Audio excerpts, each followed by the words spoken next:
একসময় গ্রাম বাংলার ঘরে ঘরে ব্যবহৃত হতো মাটির হাঁড়ি পাতিল, কলস সরা ও নানা তৈজসপত্র। তবে প্লাস্টিক, স্টিল, মেলামাইন ও সিরামিকের দাপটে এসব পণ্যের চাহিদা কমে যাওয়ায় রাজশাহীর মোহনপুরের বেলনা গ্রামের ঐতিহ্যবাহী পালপাড়ায় সংকটে পড়েছে মৃৎশিল্প। খুব কষ্ট হয়। ও আমার স্বামী বাইরে কাজ করতে হয়, ছেলে মেয়ে সংসার, আমি পাশাপাশি এগুলো কাজ করি। আর একটা জিনিস তৈরি যে করতে যেভাবে পরিশ্রম, মাটি কিনে নিয়ে এসে ওই জিনিসটা তৈরি করে ভাটাতে পুড়িয়ে যে জিনিসটা যে ভালো থাকবে এরকমও হয় না। 10টা বানাইলে 5টা ভাঙে, আবার 5টা ভালো থাকে। স্থানীয়দের তথ্য মতে 5 বছর আগেও বেলনা গ্রামের পালপাড়ায় 30টির বেশি পরিবার মাটির তৈজসপত্র তৈরির সঙ্গে যুক্ত ছিল।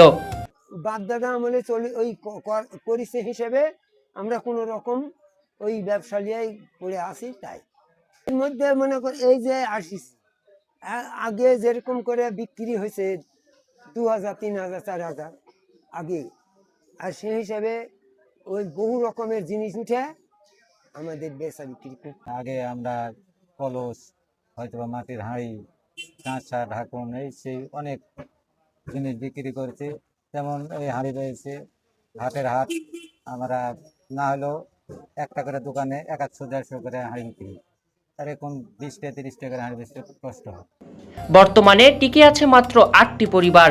তারাও সারা বছর নিয়মিত উৎপাদন করেন না। কমে যাওয়ার উদ্দেশ্য হলো এই সিলভারের সব নামিছে, তো এই জন্য আমাদের মাটির উপর চাহিদা কম।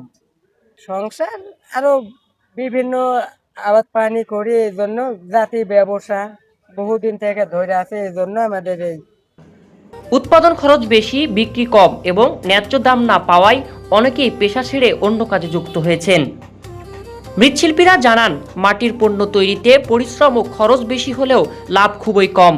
পাশাপাশি বাজারের সংকট ও পণ্য ভেঙে যাওয়ার ঝুঁকিও রয়েছে। ফলে নতুন প্রজন্ম এ পেশায় আগ্রহ হারাচ্ছে। মোহনপুর উপজেলা নির্বাহী অফিসার ফাহিমা বিনতে আক্তার বলেন, বিলুপ্তপ্রায় মৃৎশিল্পকে সহযোগিতা করার সুযোগ তৈরি হলে প্রশাসনের পক্ষ থেকে তা তুলে ধরার এবং সরকারি পৃষ্ঠপোষকতায় এগিয়ে নেওয়ার চেষ্টা করা হবে। গ্রাম বাংলার ঐতিহ্যবাহী উৎসব ও মেলার আয়োজন হলে মৃৎশিল্পীদের জন্য আলাদা স্টলের ব্যবস্থা করে তাদের পণ্য ও কর্মকাণ্ড তুলে ধরার উদ্যোগ নেওয়া যেতে পারে। সংশ্লিষ্টদের মতে আধুনিক নকশা, প্রশিক্ষণ, সহজ ঋণ, উন্নত প্রযুক্তি ও বাজারজাতকরণের সুযোগ তৈরি করা গেলে ঐতিহ্যবাহী এই শিল্প আবারও ঘুরে দাঁড়াতে পারে।